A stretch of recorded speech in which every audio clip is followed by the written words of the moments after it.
Bred to Win, brought to you by Arrowfield, the home of four-time champion sire Schnitzel.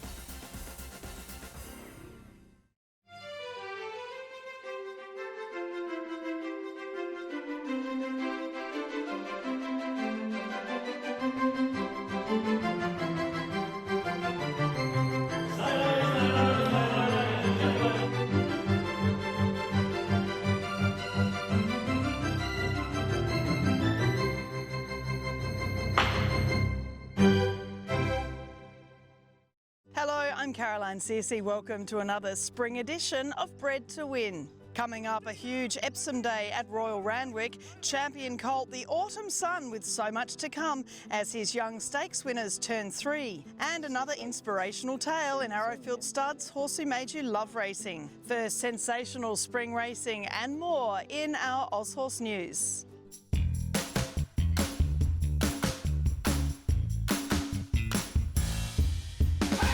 Mile 2 in front, Radina, Democracy Manifest charging home. Spring racing doesn't get much better than what was on offer at Royal Randwick on Epsom Day 2023. The $1.5 million Epsom Mile was a great result for Radina, who was bred by Neil Werrett and is co-owned with Max Whitby, saluting in their distinctive mixed colours. The 4-year-old is a 3-quarter brother to 4-time champion sire Schnitzel from Weena, a more than ready daughter of Snippett's Lass, and Radina was the 40th Group 1 winner for Arrowfield's breed-shaping late great Stallion Redout's Choice. The favourite ahead in front just fine. Spirit Ridge really trying to come back. After Australasian bred winners in 4 of the past 5 years, it was an Irish-bred English import who was successful in the Metropolitan, as Just Fine was part of a great day of success for the Gay Waterhouse Adrian Bott stable. Formerly owned by the late Queen Elizabeth and then her son King Charles, Just Fine is another Group 1 winner for European champion and half-brother to Galileo's See the Stars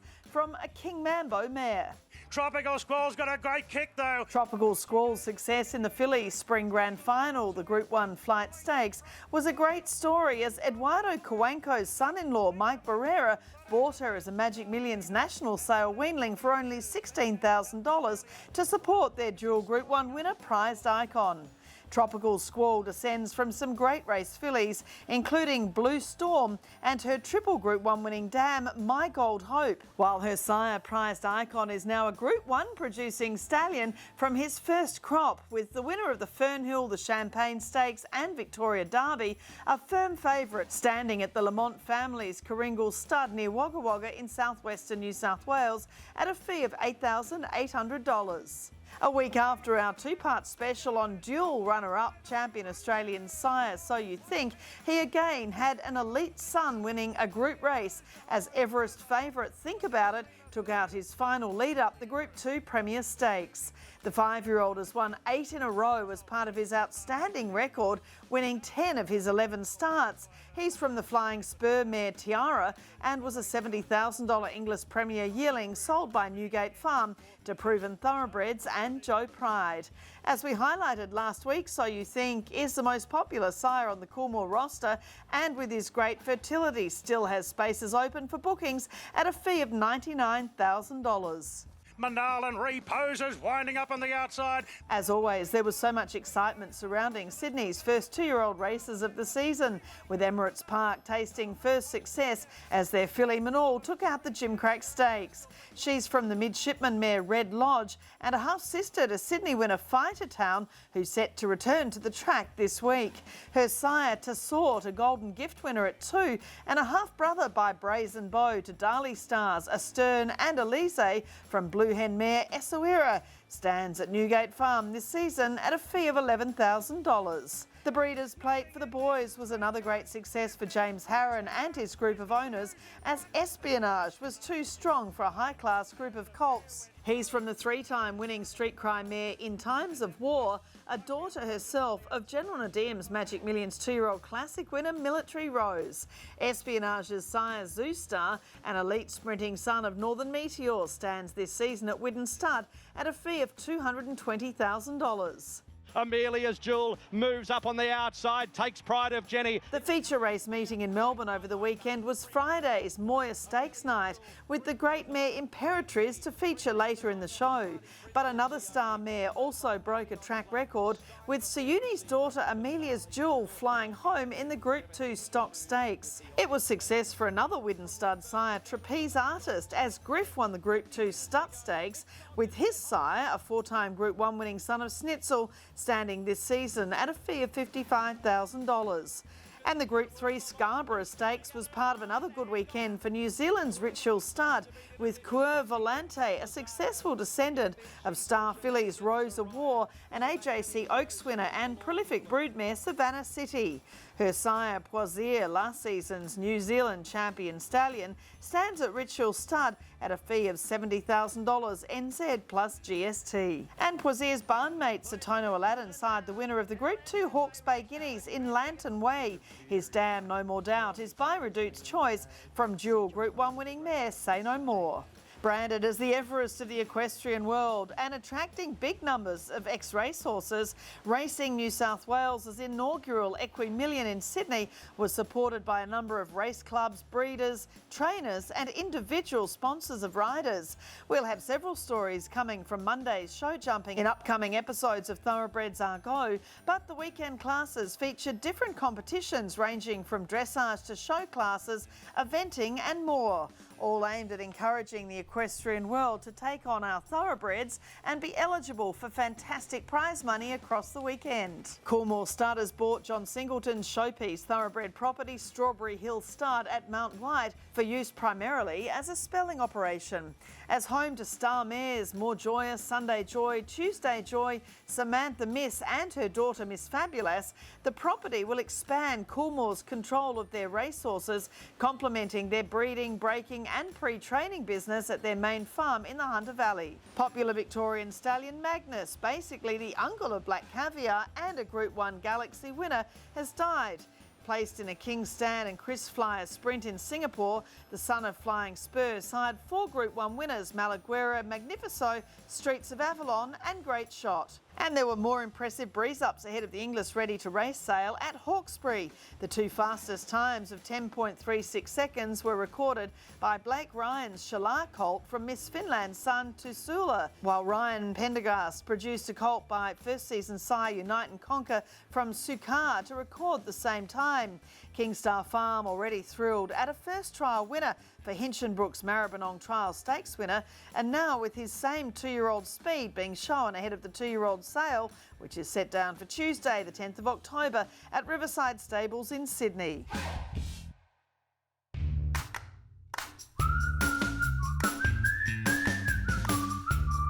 Gambaro, the insider, pushy. Tom Kidden tries to get into it. The Inglis graduate of the week is the Dulcify Stakes winner, a son of Arrowfield's Japanese star Morris from Redout's choice mare Mardi.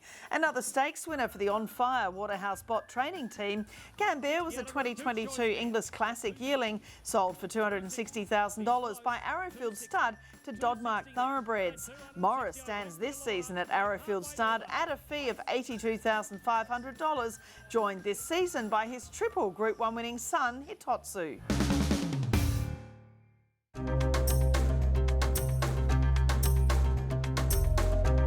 With most mare owners looking to lock in their final matings for the year this month, the team at G1 Goldmine has kindly extended their offer of 30% off their 2023 Broodmare report for Bred to Win viewers. The report can analyse the proposed matchup with your mares and around 250 stallions when you put in details of the fee and location that best suit you. You'll get the report in 24 hours and you can apply the discount when you use the promo code BRED2WIN23.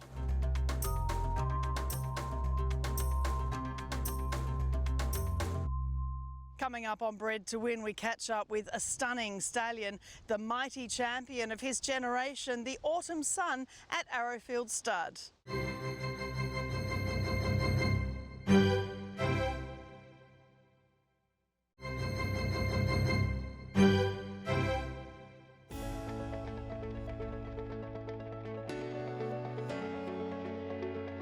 Imperatriz has got her! The whole of New Zealand appeared to be supporting fabulous Kiwi mare Imperatriz in Friday night's Moir Stakes at Moonee Valley in Melbourne.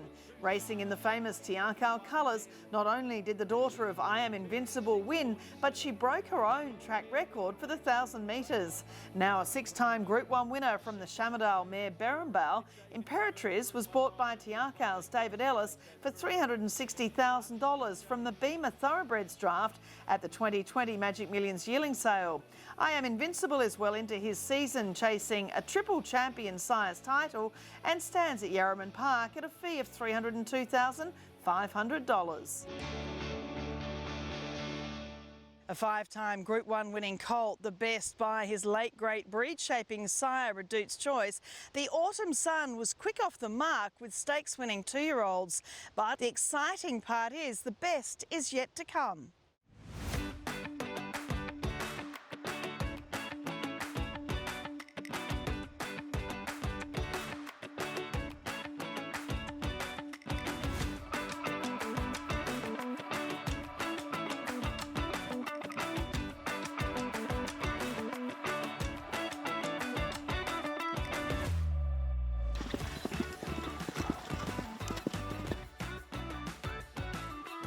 John, it was always very apparent that the Autumn Sun would turn into a magnificent stallion, and just in the last couple of years, he's just a magnificent animal now. How have you seen the changes in him, you know, a few years now into his stallion career? Well, he has. He's let down magnificently. He looks absolutely fantastic. He was, you know, he arrived as a late 3-year-old, and I think physically you could see the improvement and the maturity in the horse over the last year or so, and he's a magnificent individual now. He's probably a lovely blend of Redute's Choice and Galileo, his dam sire. So he's a most attractive horse and a magnificent moving horse. So one of the more attractive horses I think we've ever stood here. Well, that's right. And the vision we have of him, you know, galloping across the paddock. I mean, this is the thing with these thoroughbreds, even well into their stallion career, they just love to run, don't they? Yeah, he does. I mean, they all do. And of course, that's what they're bred for, but he's a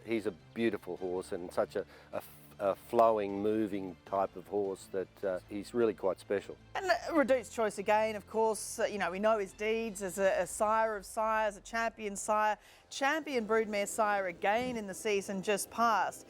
You know, but he really is, the Autumn Sun, getting more and more like his father, isn't he? He is, yes. He's a lot like him. I hope he finishes up as good a sire as he was. As Redute's was. He was an unbelievable influence on not only Arrowfield but the breeding industry in Australia in general. As you said, he's got sons that are champion sires, and he's a leading broodmare sire, and his influence will be in pedigrees for generations to come. And his dam sire, you know, Galileo is one of the world's greatest stallions. And as the Autumn Sun follows on from Redute's Choice and Danehill, Galileo's a son of Sadler's Wells and a sire of Frankel, and just such a wonderful influence in any pedigree. Absolutely. I think that's one of the great strengths of the Autumn Sun's profile is his female line, and in particular the fact that he's dams by Galileo. I mean, he's been a magnificent stallion. One of the all-time great stallions, and not only as a great sire of sires himself, but also as a broodmare sire as well. And I think that influence in the Autumn Sun's pedigree will be what stands him in great stead in years to come. I mean, it'll allow his stock to to be classic horses. As we know, Galileos were more than capable of winning some of the better end of season 2-year-old races in the UK. But also all the classics and all the races later on. And that influence, I think, in Autumn Sun's pedigree will be really what stands him in great stead. Zeus in the inside, the Autumn Sun. It really was no surprise that the Autumn Sun had 2-year-old stakes winners. I mean, we know, of course, he won the JJ Atkins over a mile as a late 2-year-old, but he won his first 2 trials before Christmas, and then he won on debut in April at Randwick and his second start in May. So, you know, he had that early sort of precocity, didn't he? Well, he did. I mean, his first start when he won at Randwick was one of the fastest times ever by a 2-year-old at Randwick over 1,200 metres. So he certainly had that early speed, but of course in the stable that he was in, Chris Waller, he loves to take them along slowly and build them up towards the races in Brisbane and then obviously in the spring. And he handled him magnificently, and of course He wasn't rushed, although Chris did say after those early trials that he thought he was a horse that perhaps if he trained him for, he could have won a Golden Slipper. As we know, sometimes training horses for Golden Slippers sort of affects the rest of their career, and Chris elected to bypass that, concentrate on Brisbane, and then of course, as we saw, the horse finished up winning 5 Group 1s, including all those races as a 3-year-old. The Autumn Sun's levelling up late, they hit it! The Autumn Sun! He's come from last, what a superstar! And of course, we've recently just seen this year's Golden Rose. I mean, it's such an exciting race for these colts, isn't it? But the way he won it, you know, that was in the mould of an out-and-out champion. You've really got to analyse these races to understand sometimes how good the performance was, and of course that day he drew the outside barrier, so Karen elected to pull him back to last and let him go through his gears, and you know, giving a horse's the calibre that were in the race such a big head start, and come around the entire field and run amazing sectionals to win the race. It just highlighted how much ability he had, and his ratings in that race were spectacular. So much so that, of course, when he went to the Caulfield Guineas as his next start, you know, he was a $1.40 favourite. So he rated through the roof, and it was quite an amazing performance. And I mean, had he drawn a barrier, he might have sat second or third and won by 3 or 4 lengths. But as he did in the Caulfield Guineas, but it was an amazing effort to win that day. A serious racehorse, the Autumn Sun, blazes in spring, bolts in 6 lengths. And speaking of the Caulfield Guineas, I mean, you know, both the Golden Rose and the Guineas are both races that have been won by significant stallions of the future. But, you know, as John Massara says, you know, the colt that wins it, he has to be special anyway, doesn't he? Such as a Redout's Choice, if they're going to go on and be that champion sire. Oh, absolutely. I mean, and the manner in which he won that race was quite remarkable. You know, I recall speaking to James McDonald, who rode him that day, the evening, and he said that Chris had said to him, the horse won't get beaten unless you muck it up. He got caught 3 wide facing the breeze on the speed, and he thought, well, I'll just sit here because Chris has said that he won't get beaten, and of course, straightening up, he put 4 or 5 lengths on them and won magnificently. So it was quite a special win. It was one of the fastest Caulfield Guineas of all time. And I think that sort of was the race that perhaps stamped him in everyone's mind as a genuine champion. The Autumn Sun's really surging, the outside, yes! Oh, what a super win! And then that autumn, the Hobartville, the Randwick Guineas, the Rosehill Guineas. I think, you know, as you said, it's good now, you know, with hindsight to analyse these races again and just show people how exciting and dominant he was over his generation. The Randwick Guineas is an interesting race because similarly to the Golden Rose, he got out of his ground. There was a little bit of a scuffle and he got checked. Sent back to near the tail, and right at that moment Miss Fabulas took off and put a tremendous amount of speed into the race, and in the blink of an eye he went from being sort of 2 lengths off the lead to 12 lengths off the lead, and as it turned out he had to break the race record and almost the course record to get up and win, and at one point it looked forlorn, his chances, but such was his determination and courage and will to win that he found a way, and great horses often do that, they find a way. It was quite spectacular actually. I still send shivers up my spine thinking about that race. It was fantastic. It's Autumn Ballet in front from the years. 'Tis Invincible, make a call. And then there was so much expectation with his first 2-year-olds. And I think, you know, it was no surprise to those who really love this horse and have faith in him. But to get a Black Opal Stakes winner in Autumn Ballet as a 2-year-old, he also had Coco Sun win the Oaklands Plate in Adelaide, which has been won over the years by some outstanding fillies turned broodmares. I mean, he did have those stakes winners coming out early. Autumn Ballet was very impressive in winning the Black Opal, and Coco Sun's, she's on an Oaks path this spring with the McAvoys, and of course he also had a filly in New Zealand which we haven't seen in Australia yet, called Tulsi, who was second in the Group 1 Sistema, and she's on a New Zealand 1,000 Guineas path at the end of November. So there's some really exciting horses there, but there's a whole bunch of others that have shown real talent that are on, you know, might be a Guineas or an Oaks or a Spring Champion path, and we're really looking forward to those in the next coming weeks. And, you know, wonderful seeing Autumn Ballet come back and win that Silver Shadow Stakes. She's so tough. I mean, that was just on raw ability, but she's gone out now. She'll come back and really strengthen and improve further. She's from a street cry mare. Others, you know, looking at some of these good horses coming through. Harvest Moon for Gay and Adrian from the Oaks winner Pino from a Piero mare. Koskai also promising in Victoria from a Stravinsky mare. What are the crosses that you're seeing sort of working best? I mean, they seem to be following the Reduced Choice model in many ways. They are largely, but interestingly, I think we're seeing that he's getting some really nice horses from a wide variety of broodmare sire lines. We see it as a positive. He's quite a big horse now, and he leaves a good-sized yearling individual. So some of those neater types of mares are the ones that we're finding suit him best, getting the good results. Pino, who you mentioned, the mother of Harvest Moon, is only a small, neat little mare, but she was a great stayer, won the VRC Oaks, and she's out of an AJC Oaks winner, so she's on an Oaks path, Harvest Moon, and it'd be no surprise to see her well capable of running 2,400 metres. The physical side of it is something that we're quite conscious of when we're mating mares for the Autumn Sun. At 1.8. At 1.8 million. You know, he's still so popular within the sales ring. I mean, this year at the Inglis Easter Sale, a $1.8 million via Africa, who Arrowfield, of course, yourselves bought from Silverdale Farm in partnership with Hermitage Thoroughbreds. Just love that yearling. We featured in our Inglis Easter Yearling Sale preview at Silverdale. Beautiful, beautiful filly. A $1.2 million filly from Grizzy, from Arrowfield to Emirates Park. So these horses continue to be bought for the very best trainers. So they just get so much opportunity.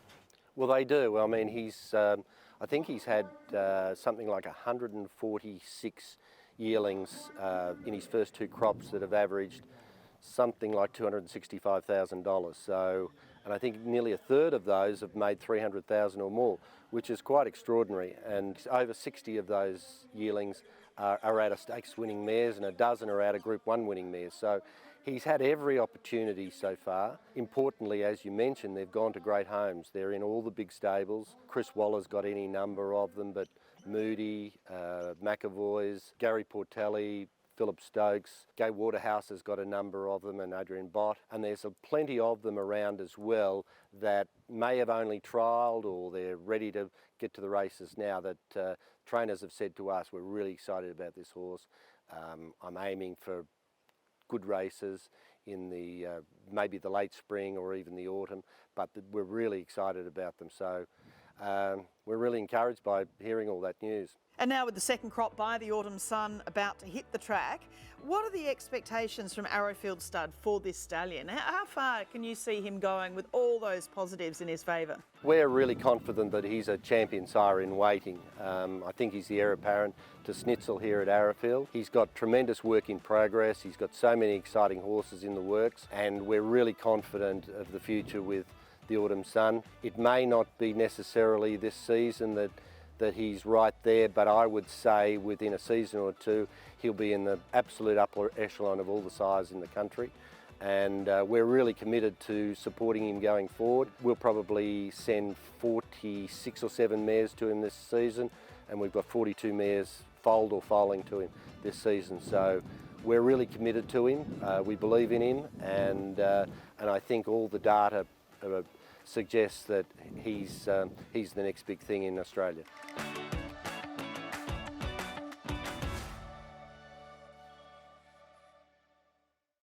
What an utterly gorgeous thoroughbred he is, the Autumn Sun, and I can't wait for the years to come. Coming up after the break on Bred to Win, sticking with the Arrowfield theme and the horse who made you love racing, featuring Coolmore stud Stallion manager Tony O'Mara.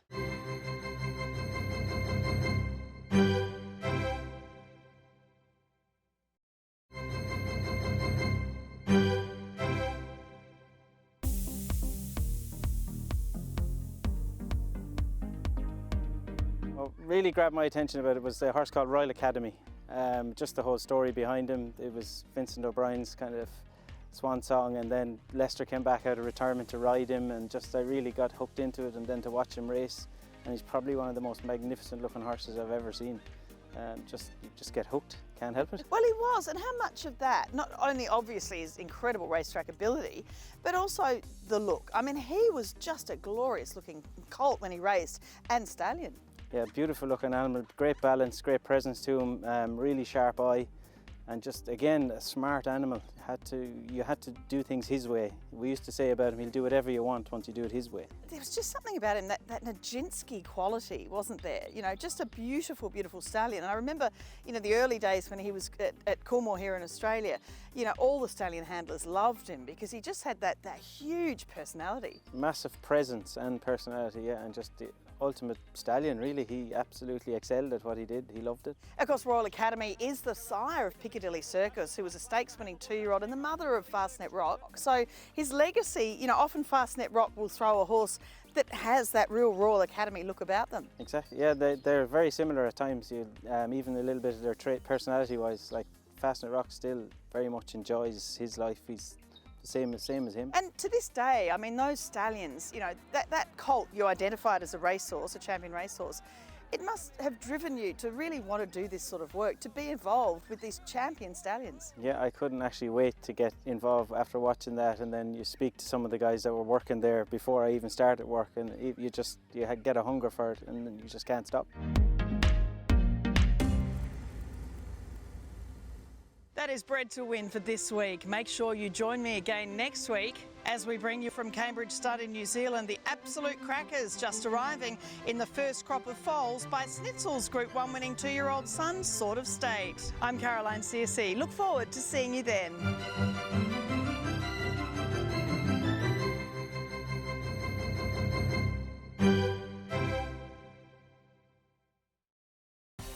Bred to Win, brought to you by Arrowfield, the home of 4-time champion sire Snitzel.